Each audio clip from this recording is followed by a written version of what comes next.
Periodismo hoy.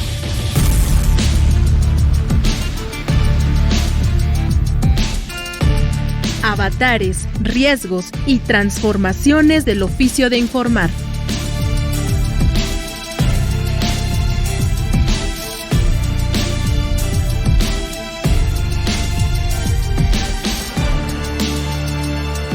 Muy buenas tardes, bienvenidas, bienvenidos a su programa Periodismo Hoy. Les saluda, como siempre, todos los martes a esta hora de la tarde, Alexia Cervantes, en compañía de mi querido Andrés Solís. ¿Cómo estás, colega? Mi querida colega, amiga, cómplice, pues muy feliz, como siempre, como todos los martes, de arrancar una emisión más de Periodismo Hoy. Y sobre todo porque, aun y cuando seguimos enfrentando esta crisis entre Rusia y Ucrania, pues ahora sí que digamos, como dijera el clásico, nos cae como anillo al dedo, porque nos permite seguir analizando la manera en cómo estamos haciendo el periodismo en estos contextos de guerra, ¿no? Desde luego, el objetivo siempre es mejorar esta labor y también mejorar nuestra tarea, lo que nos corresponde como ciudadanas, como ciudadanos, al momento de recibir o de decidir dónde y cómo nos informamos. De esto vamos a hablar el día de hoy, del derecho a la información en tiempos de guerra, un derecho humano que se ve comprometido en situaciones en las que la información pues también se utiliza como moneda de cambio, como arma. Por ahí en la entrevista decía Andrés, como botín de guerra. Esto es cierto. Y bueno, pues afecta sí a las personas, a los civiles que viven cerca del conflicto, que viven el conflicto de cerca, pero también a la información que se da en el resto del mundo. De esto vamos a platicar con la doctora en sociología y periodista Marta Durán de Huerta. Así es que no se despeguen porque de verdad la charla va a estar muy sabrosa. Pero mientras, ¿qué te parece, Alexia, si invitamos a nuestra amable audiencia a que nos acompañe a escuchar las recomendaciones de esta semana en la agenda Periotips? Vamos a escuchar. Periotips. Noticias y recomendaciones de la agenda periodística de hoy.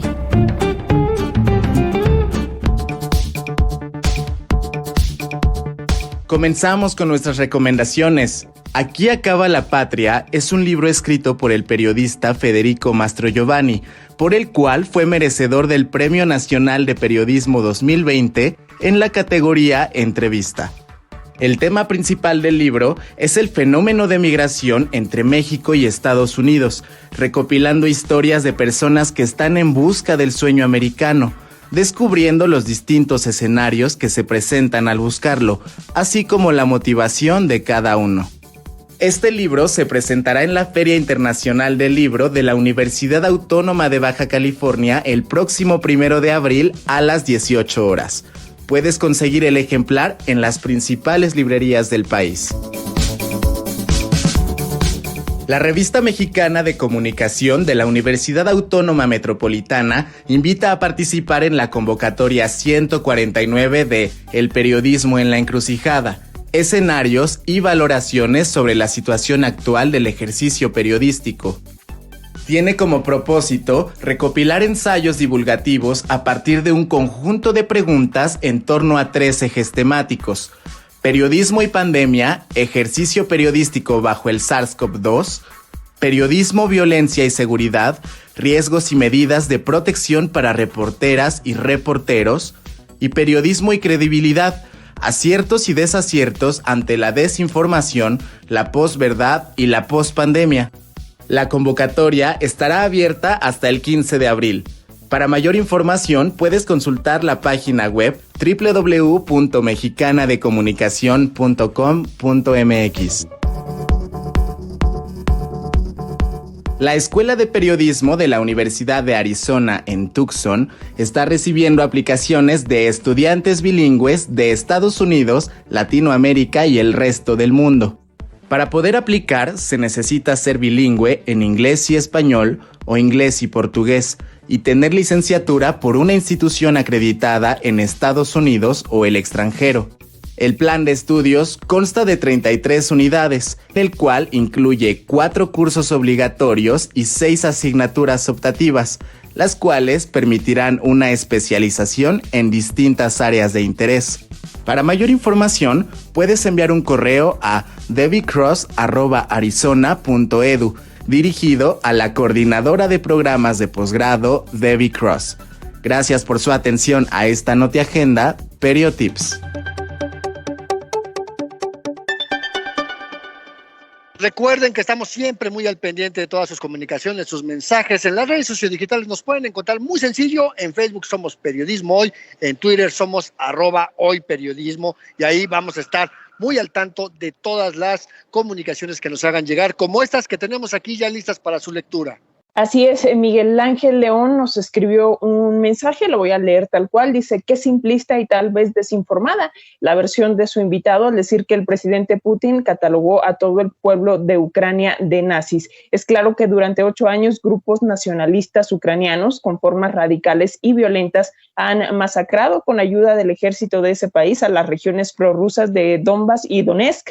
Qué actitud tan soberbia y a la vez visceral. Ha dicho que en Ucrania hay grupos neonazis, pero jamás ha dicho que Ucrania sea toda así. Esto en referencia a la entrevista de la semana pasada con el periodista Nayef Yeya, y es un pues interesante comentario, es la opinión de Miguel Ángel León y creo que nos da para platicar en la entrevista justamente del programa del día de hoy.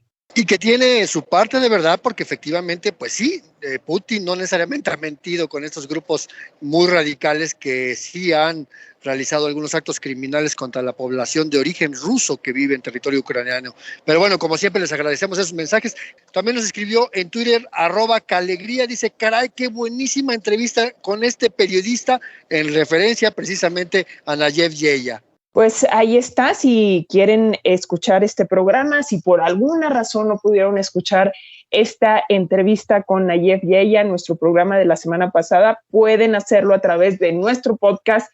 En realidad pueden escuchar cualquiera de nuestros podcasts de este programa que iniciamos en 2020. Solamente tienen que ingresar a nuestro micrositio en la página de Radio Educación en www.elloenmedioradio.edu.mx. Así es que en lugar de aventarse de esos maratones de series de estas plataformas de streaming, también se pueden aventar un maratón escuchando los 108 programas que con este estamos sumando en el catálogo de Periodismo Hoy. Bueno, pero pues ¿qué te parece, Alexia, si vamos de una vez con las primeras pistas de periodismo en persona?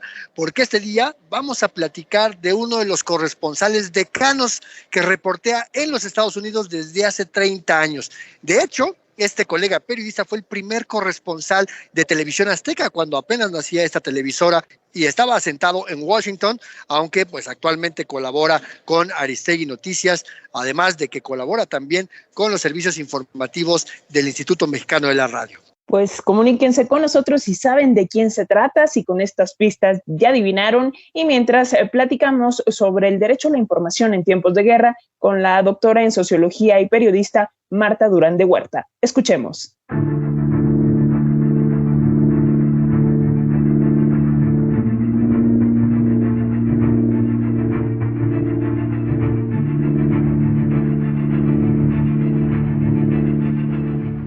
El derecho a la información es un derecho humano, nos corresponde a todos y todas. Todas las personas tenemos el derecho a buscar, a recibir, a difundir, a ser informadas y a compartir ideas de toda índole, sin consideración de fronteras, de nacionalidad, de origen étnico, racial. Es decir, bajo ninguna circunstancia nos pueden condicionar los derechos de acceso a la información.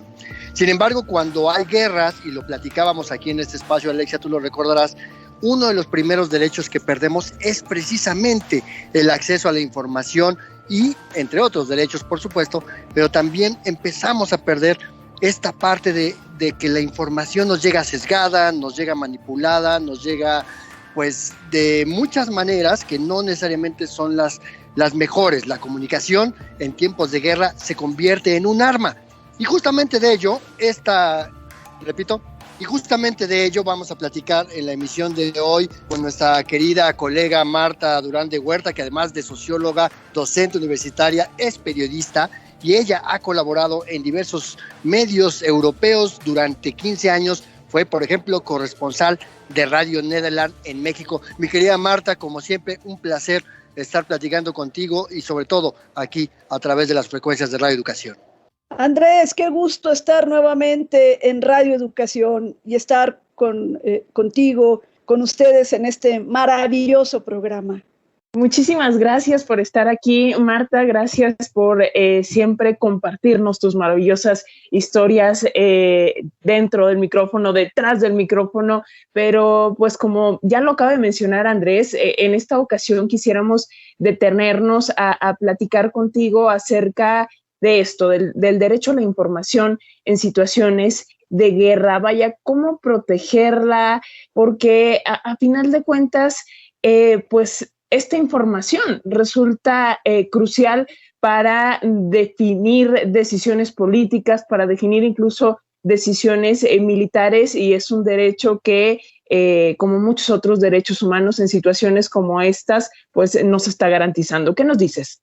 Que la información es lo más delicado durante una guerra y este derecho queda totalmente suprimido porque en lugar de información lo que va a llegar es propaganda y propaganda de los dos bandos. Y no es solamente durante esta invasión a Ucrania, sino que en todos los conflictos bélicos a lo largo de la historia viene la propaganda, que es un arma. Y cada bando hace propaganda a su manera, aunque hay algunas diferencias. No es lo mismo ser el agresor que ser el agredido. Entonces, por ejemplo, para el caso de Ucrania actualmente, quien invade es Rusia. Pero Rusia, en su propaganda, se presenta como la víctima, se presenta como la buena, la que va a liberar a Ucrania de los nazis. Y hay varios momentos de la propaganda. Primero tú tienes que sacar de contexto los hechos, las frases, y tienes que manipular las emociones.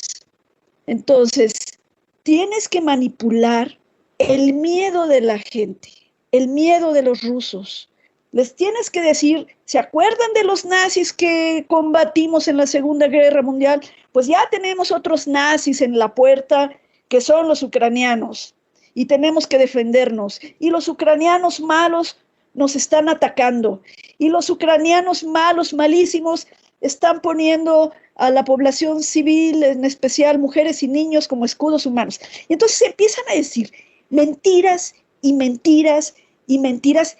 Y lo peor es que hay un control tan grande de los medios desde antes de la guerra, desde siempre, desde que era Unión Soviética, pero cuando hay algún conflicto, el conflicto con Chechenia, la anexión de Crimea, se callan a todos los periodistas independientes, a los periodistas críticos, se cierran periódicos, el lunes metieron a la cárcel al director y 5 periodistas de un medio independiente que se llama Sota Visión. El control absoluto de los medios no permiten que haya una voz crítica, alguien que diga, no es cierto. No, eso es imposible cuando estás haciendo propaganda de guerra. Y entonces tú tienes que motivar a la gente, tienes que tocar el nacionalismo de los rusos para que cierren filas y justificar todos los crímenes de guerra que están cometiendo en Ucrania. Ahora, hay que reconocer y hay que decir que muchos rusos en las principales ciudades rusas están saliendo a la calle a manifestarse. Se los llevan presos y son 9 años de cárcel. 9 años de cárcel como a Navalny, que es el pretexto ideal para darle duro y fuerte a la oposición política. Pero además, si tú escribes la palabra invasión, hablas de guerra, de crímenes de guerra o de lesa humanidad, te vas a la cárcel o te desaparecen. Y eso ha sucedido mucho en Rusia, y tenemos el ejemplo de Ana Politkovskaya, que era como la Carmen Aristegui rusa, que la mataron, ¿no? O sea, la asesinaron en el contexto de la guerra contra Chechenia. Entonces, cada bando beligerante utiliza la propaganda para defenderse. Y, por ejemplo, en el caso de los ucranianos también hay propaganda. Está la información exagerada. Ellos se presentan como víctimas, que lo son, por supuesto, de ahí no hay ninguna duda, pero exageran las cifras de muertos, exageran las cifras de bajas al enemigo, y pues los rusos también. Entonces, debido a esta guerra de propagandas, a esta guerra de narrativas, pues no sabemos cuántos soldados rusos han muerto y cuántos ucranianos civiles y soldados han muerto. De lo único que se tiene más o menos un número claro, que son 10 millones de desplazados internos ucranianos, desplazados de guerra, y 3 millones que fueron al extranjero, mujeres y niños, porque los hombres se quedan a pelear. Y hay un sitio, las ciudades están sitiadas y la gente está buscando charcos para beber agua. La estrategia es doblegar a Ucrania, que se rinda, tumbar a Zelensky, de preferencia matarlo, y poner un gobierno títere, que es exactamente lo que sucedió en Chechenia, ¿no? Este es un déjà vu. Déjame interrumpirte, Marta, porque digamos que en términos militares, pues Rusia no está aplicando una estrategia distinta a lo que históricamente hemos visto, inclusive desde hace miles de años, con los asedios, ¿no? Los sitios, antes eran a una sola ciudad amurallada, ahora es a todo un país, pero las democracias de repente corren el riesgo de que la información se convierta en mercancía, pero en tiempos de guerra la información se convierte en botín, así como tú lo estás explicando. ¿Qué pierde la sociedad cuando esta información está transgrediendo el derecho a recibir información clara, precisa, oportuna, que nos ayuda a entender el conflicto? La sociedad pierde todo, porque no sabes dónde estás parado, porque no sabes a qué te enfrentas. Entonces, mira, Putin tiene un discurso antifascista maravilloso, pero lo está usando como arma contra Ucrania, que no es fascista. Y curiosamente, Putin le da un respaldo absoluto a los neonazis de Hungría y de lugares donde tiene nichos de influencia, ¿no? Entonces, fíjate cómo funcionan las mentiras, que él acusa a Ucrania de hacer todo lo que en realidad él está haciendo, ¿no? Y el control de los medios es espantoso. En el 86, un amigo y yo estuvimos en la Unión Soviética, todavía era Unión Soviética, y nos tocó Chernobyl. Y no nos enteramos hasta que salimos de la Unión Soviética y el resto del planeta se paraba de pestañas y estaban aterrados, los suecos, los escandinavos, porque les llegó la nube radioactiva. En las semanas que estuvimos en la Unión Soviética no oímos una sola palabra, nada en el radio, nada en la televisión, nada en los periódicos, nada de nada de nada. Así es que ese control de la información pues sigue vigente. Cuando se desbarató la Unión Soviética en el 91, pues aparecieron algunos medios independientes, televisión privada, porque antes solo había la pública, pero están totalmente controlados y dominados a punta de terror. Marta, ¿cuál es en este sentido la responsabilidad de la prensa? Yo sé que en la zona del conflicto, en la zona de guerra, por ejemplo, como tú lo acabas de decir, es difícil que los medios de comunicación se empoderen o digan o revelen si realmente los están matando. Pero ¿qué pasa con la prensa del resto del mundo? ¿Cómo observas el trabajo de los medios de comunicación hasta ahora en el resto del mundo respecto a su labor como recolectores? Quisiera decir también que como analistas y bueno, como difusores de la información. ¿Cómo lo ves? Bueno, toda la prensa internacional se fue a Ucrania y algunos que les dio miedo se quedaron en Polonia, ¿no? Pero hay mucho interés y están los corresponsales, pero en Rusia no. Ahora tenemos Internet, pues Internet está clausurado, está controlado, acaban de prohibir Instagram, Facebook y Meta por considerarlos radicales. Esa fue la palabra. Y mira, Russia Today, cuando estaban los problemas, antes de que empezara la guerra, a Russia Today la expulsaron de todos lados. Pero los rusos expulsaron a Radio Francia Internacional, a Euronews, expulsaron a todo Dios. Entonces, no te queda más que lo que algunas personas logren hacer llegar a la familia, a los amigos, es de lo más difícil. Hay unos pequeños noticieros, pseudo noticieros alternativos que algunas personas hicieron por Telegram. Telegram es ruso y Telegram está bien vigilado también. Entonces, como en China, si te agarran escribiendo información que ellos consideran de traidores a la patria, la cárcel, ¿no? Te puede esperar lo peor.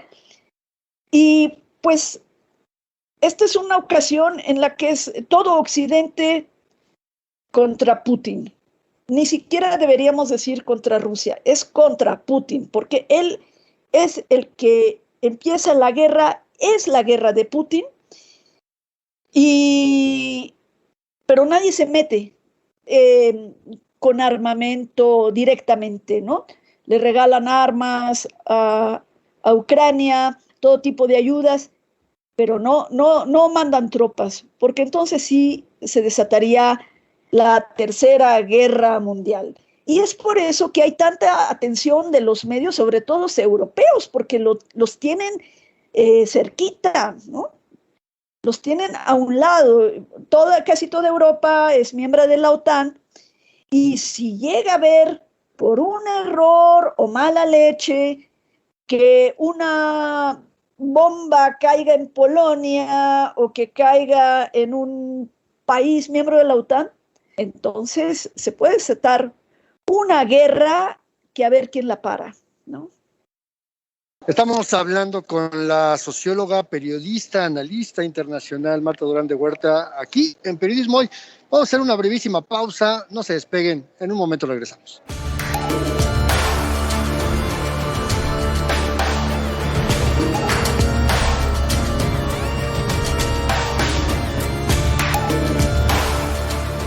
Hacemos esta brevísima pausa solamente para recordarles que estamos aquí en las redes sociodigitales esperando sus mensajes. Acuérdense que en Facebook nos encuentran como Periodismo Hoy, en Twitter somos @hoyperiodismo. Ahí nos pueden enviar todos sus comentarios, sugerencias en torno a este programa, qué temas les gustaría abordar, de qué quieren que platiquemos. Bueno, todo eso nos lo pueden mandar a nuestras redes de contacto. También nos pueden enviar comentarios, como bien lo decía Andrés, sugerencias y las respuestas a la trivia, ya que en Periodismo en Persona hoy vamos a contar la historia de un periodista que es autor del libro La DEA en México, un libro de 2013. Y fíjate, Andrés, que tiene una novela que publicó recientemente, que hizo en esta pandemia, y se llama Tu cabello en la frontera. Es un texto de ficción, su primer texto de ficción, y pues habla de la realidad de la vida en la frontera norte de nuestro país. Yo no lo he leído, pero me late que me va a gustar, así que lo voy a buscar. Se llama Tu cabello en la frontera y el autor es nuestro periodista de Periodismo en Persona en esta ocasión. Así es que envíen sus respuestas a la trivia. Mientras, vamos a seguir platicando sobre el derecho a la información en los tiempos de guerra con la doctora en sociología y periodista internacional Marta Durán de Huerta.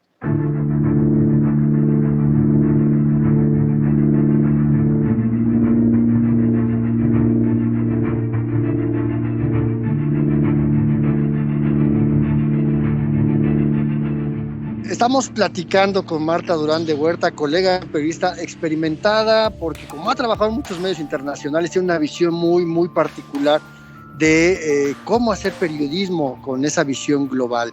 Y justamente yo quisiera preguntarte, Marta, ¿qué es lo que han dejado de hacer los medios internacionales en esta cobertura? Más allá de irse con la propaganda, porque también lo que hemos visto es que pocos medios ahora, consecuencia también de la crisis financiera que enfrenta la prensa en todo el mundo, pues pocos medios tienen ya la posibilidad de tener corresponsales o enviados especiales al conflicto. Entonces, además de esto, ¿qué crees tú que han dejado de hacer los grandes medios del mundo? Bueno, los grandes medios, digamos, grandes medios norteamericanos y europeos están claramente en contra de Putin, ¿no? Y eso lo notas. Y se siente rusofobia de la Guerra Fría y actual, ¿no? O sea, de hecho no les caía bien y con esto, pues menos. Y cubrir en el terreno, bueno, ya les mencioné que pues en Rusia no puedes cubrirlo y menos como un periodista extranjero que ya corrieron a todos. Ahora yo estoy colaborando con Radio Francia Internacional y ya corrieron a Radio Francia Internacional. Lo que están haciendo los medios es mandar un reportero, cuando mucho, si tienen los medios, la BBC sí los tiene, ¿no? Medios grandes, y los demás son freelance. Y aquí viene la segunda parte de la tragedia para los periodistas, porque muchos de ustedes sabrán, un freelance es un periodista que le pagan por foto o por la nota. No tiene, en muchos casos, ni siquiera una credencial. Si quiere llevar un chaleco antibalas, lo tiene que comprar él de su bolsa. Igual un casco. Todo el equipo es tuyo, tú lo pagas. Si te hieren, tú tienes que pagar tu hospital, tu doctor. Si te matan, pues tu familia queda desamparada, ¿no? Y de los 5 periodistas caídos en Ucrania, cubriendo los eventos, por lo menos 3 eran freelance.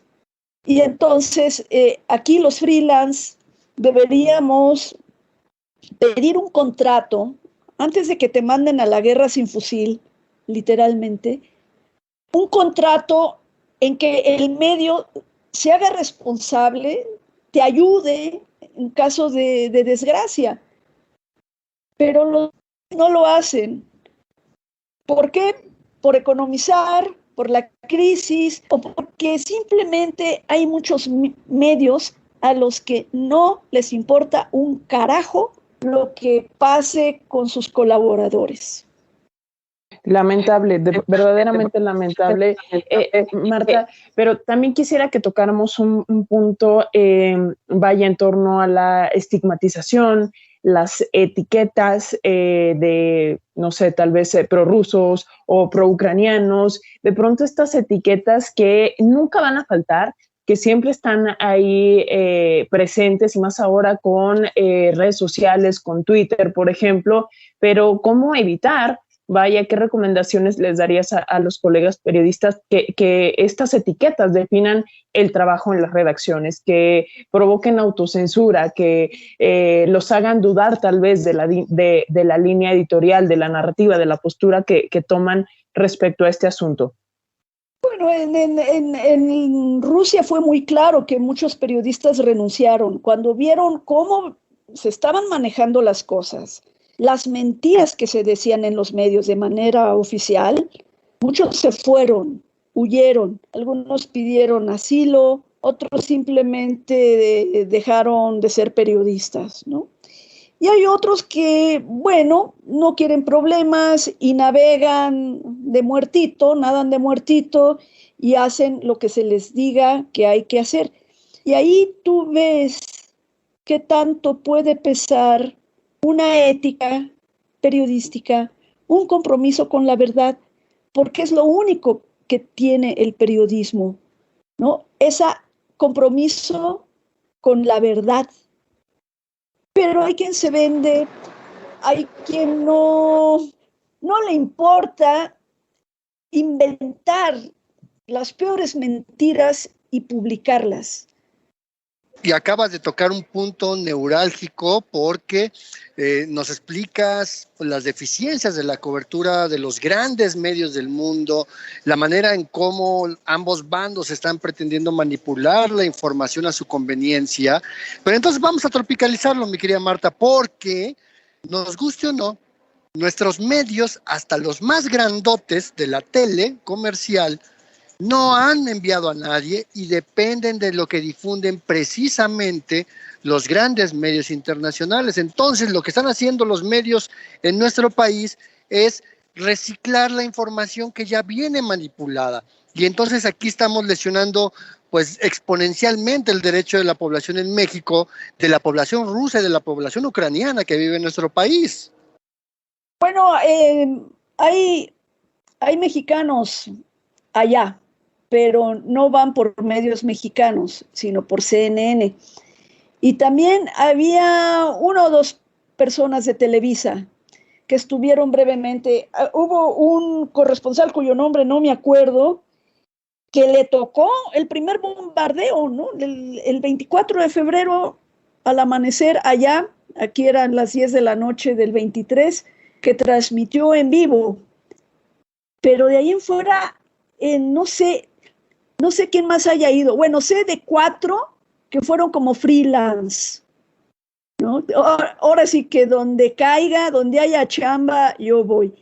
Pero sí tienes mucha razón en que la mayor parte de la información que nos llega de las agencias AP, etcétera, primero son agencias norteamericanas, AP, o europeas, y pasan por el filtro. En el caso más llamativo es el filtro norteamericano. Y a veces estas agencias pues tienen un sesgo, que son los jefes de redacción, no los periodistas. También hay que hacer esa distinción. No es el reportero de la calle, es el jefe de redacción o el dueño del medio el que mete el filtro, el que mete el sesgo. Y bueno, estamos acostumbrados a que las noticias ya nos vienen digeridas desde Estados Unidos, cuando en realidad lo ideal sería que fuera medios mexicanos, o por lo menos latinoamericanos, pero sí mexicanos, porque nosotros vemos las cosas de una manera muy distinta. No es lo mismo ser gringo y vivir en Estados Unidos que ser mexicano y ser vecino de los Estados Unidos, con esta historia desigual del señor abusador, ¿no? Entonces, nosotros vemos las cosas muy distintas. Y por otro lado, algo que estaba a punto de olvidar de decirles, es que así como hay mucha simpatía por Ucrania, por su resistencia ante esa superpotencia que es Rusia, también hay un sentimiento, hay personas, yo estaba platicando con unos exalumnos de toda su odio al imperialismo norteamericano. Entonces ellos ven o explican la invasión como un legítimo acto de defensa de Rusia ante la expansión de la OTAN. Que claro que la OTAN está tratando de ganar nuevos miembros y expandirse y encerrar a Rusia, pero Rusia está haciendo lo mismo. Rusia está tratando de recuperar sus sus exrepúblicas, por las buenas o por las malas. Y ahora están actuando de muy, muy mala manera, ¿no? De una manera netamente criminal. Y uno de los alumnos me decía, bueno, es que yo desconfío de todo lo que venga de Estados Unidos. Dice, sí, qué ironía, qué ironía, que nunca pensaron algunas personas apoyar a la OTAN o tener simpatías hacia, mejor dicho, tener simpatías hacia Occidente. Mi papá, que debió haber sido mi abuelo, cuando estalló la Segunda Guerra Mundial, se quiso alistar. Y afortunadamente no lo aceptaron. Y él, que era un hombre de izquierda, me decía, nunca pensé que en mi vida pudiera estar del lado norteamericano en una guerra. Fíjate que además es bien curioso porque todas estas cochinadas que está haciendo Putin, la han hecho los gringos. Todas las invasiones a países chiquitos que no se pueden defender, desde Vietnam, Panamá, Granada, tú escógelos, ¿no? La guerra de propaganda, de desinformación, ellos lo han practicado, pero ahora que lo practica Rusia, pues por supuesto que ellos saltan y lo denuncian y se indignan, pero pues ellos han hecho lo mismo siempre, lo cual no es ningún consuelo, sino que nos muestra que tenemos que tener mucho cuidado con los imperios, ¿no? Definitivamente, Marta. Y antes de que se nos termine el tiempo de esta conversación, y retomando esto que ya decía, si tenemos propaganda por los dos lados, por así decirlo, vaya, ¿cómo hacemos nuestra dieta mediática? ¿Cómo distinguimos propaganda de información que es realmente pues muy difícil, dado que la propaganda también apela a nuestros sentimientos, a nuestro sentir humano, pero cómo mantener una visión crítica, una visión plural de lo que está sucediendo, de este contexto? Es lo más difícil que hay. Y para no ser víctimas de la propaganda, tenemos que leer mucho de historia, mucho del contexto. ¿Quién es quién? A veces es difícil, ¿no? A veces las emociones son más fuertes que los argumentos. Y ese es el meollo de la propaganda. Y el antídoto contra la propaganda es la información. En este momento es bien difícil obtener información porque pues desde Rusia imposible y desde Ucrania pues está difícil ir, pero bueno, siempre hay que buscar muchas fuentes, muchas versiones. Creo que todos en algún momento de nuestras vidas hemos sido víctimas de la propaganda, de engaños. La cosa es darnos cuenta, ¿no? Estar bien alertas. Tal vez nos meten un gol en una ocasión, pero pues que no nos vuelvan a meter otro gol. Y sí, tener una versión muy, muy crítica de las cosas. En este momento, para Rusia, es muy difícil hacer propaganda. La propaganda que están haciendo es para consumo interno nada más, porque nadie les cree fuera de Rusia, nadie. A Ucrania la están bombardeando desde hace un mes, que empezaron las agresiones, y que te quieran hacer pomada y que no quede piedra sobre piedra. Bueno, no hay propaganda para los observadores externos que haga efecto en nosotros. Pero la propaganda ahorita es propaganda para Rusia, para la gente de Putin. Y la propaganda es la antesala precisamente de algo que ya hemos hablado y que se llama posverdad. Esa que apela precisamente a las emociones, a los sentimientos, a lo que me gusta y no me gusta. Y la posverdad, pues es el ingrediente fundamental de la desinformación. Mi querida Marta Durán de Huerta, como siempre, de verdad es un placer platicar contigo, porque esto que nos comentas siempre nos ayuda a entender los fenómenos del periodismo desde esa visión internacional que tú tienes, y sabes que esta esta tu casa, Radio Educación, está siempre para ti y especialmente este programa de Periodismo Hoy. Muchas gracias por estar. Gracias a ustedes, de verdad. Les mando un abrazo muy fuerte a ustedes y al auditorio.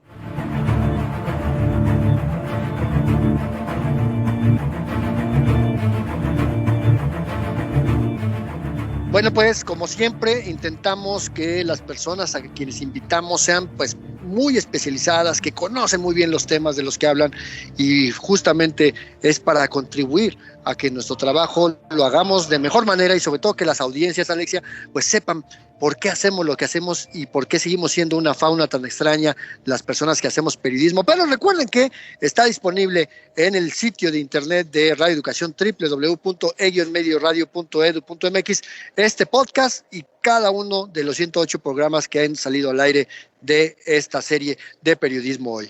Y pues ya llegó el momento de nuestra sección Periodismo en Persona, una sección que prepara, que escribe Andrés Solís y que está dedicada hoy a uno de los corresponsales decanos de nuestro país. Escuchen bien, ¿de quién se trata?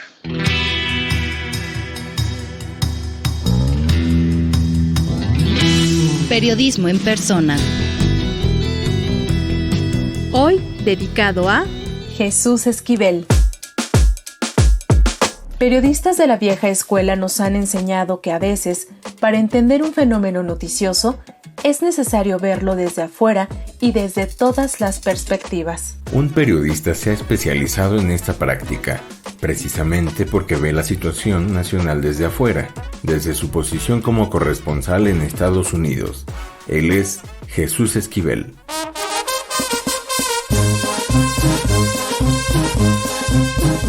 Jesús Esquivel creció en el centro del municipio de Sinacantepec, en el Estado de México, entre la capital Toluca y las faldas del volcán Xinantécatl, antes de que la mancha urbana se comiera la cabecera de este municipio. Desde su infancia, Esquivel ya se reconocía como un lector y un apasionado de las novelas de corte policíaco. Él mismo recuerda que en la primaria la novela La fuga del siglo fue un texto que le cambió su manera de ver el mundo. Atraído por las historias y las narrativas, se inscribió en la Escuela de Periodismo Carlos Septién García en la Ciudad de México para iniciar una larga trayectoria como reportero y corresponsal. Con muchos años en los medios, hoy Esquivel es uno de los corresponsales decanos en Estados Unidos, desde donde reportea hace más de 30 años. A lo largo de su trayectoria, Jesús Esquivel fue el primer corresponsal de TV Azteca en Washington. También ha sido editor y productor de noticias para televisión en Televisa. En la capital estadounidense, no solo está acreditado para cubrir las actividades del presidente en la Casa Blanca, también cuenta con las credenciales para cubrir las actividades del Congreso y la Suprema Corte de aquel país. Su labor como corresponsal también lo ha llevado a colaborar con los noticiarios de Enfoque de Grupo Radio 1000, el semanario Proceso y recientemente con Aristegui Noticias, además de tener colaboraciones con El Sol de México y los noticiarios del Instituto Mexicano de la Radio. Gracias a su trabajo y su experiencia como analista, es que ha tenido participaciones recurrentes en medios internacionales como la National Public Radio de Estados Unidos, CNN, Univisión, Al Jazeera, Telesur y RCN.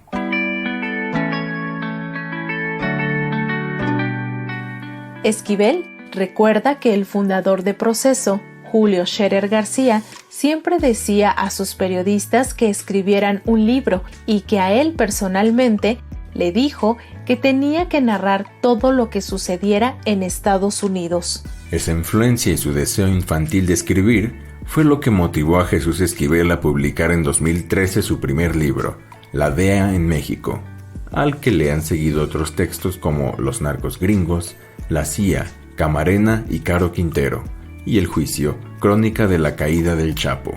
Recientemente, en tiempos de pandemia, Jesús Esquivel finalmente publicó su primera novela, Tu cabello es la frontera, un texto de ficción que retrata la realidad de la vida en la frontera norte del país. En este libro, el reportero muestra la alta vulnerabilidad que viven las personas en ambos lados de la frontera entre México y Estados Unidos, sumidas en la violencia de las bandas del crimen organizado, el tráfico de drogas, armas y personas. Jesús Esquivel se ha especializado también en investigar la presencia de las bandas criminales mexicanas en el mercado de las drogas en Estados Unidos y por eso es analista recurrente en programas y reportajes sobre este tema. Por ello, Jesús Esquivel es un referente en el periodismo binacional, periodismo que ha contribuido a explicar las tensiones en esa delgada línea que separa las visiones de dos países unidos por una larga frontera.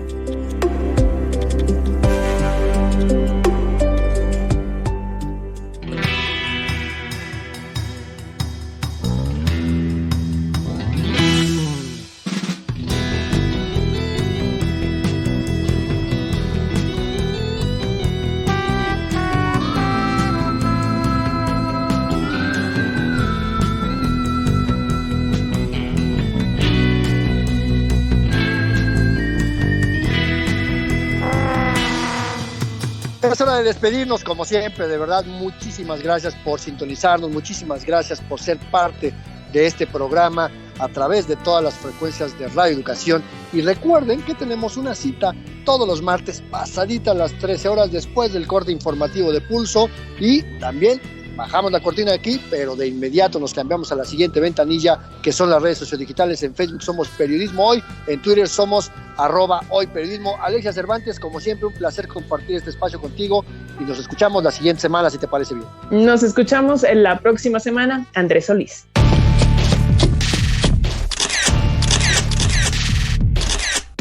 Periodismo Hoy. Periodismo es publicar lo que alguien no quiere que se sepa. Todo lo demás son relaciones públicas.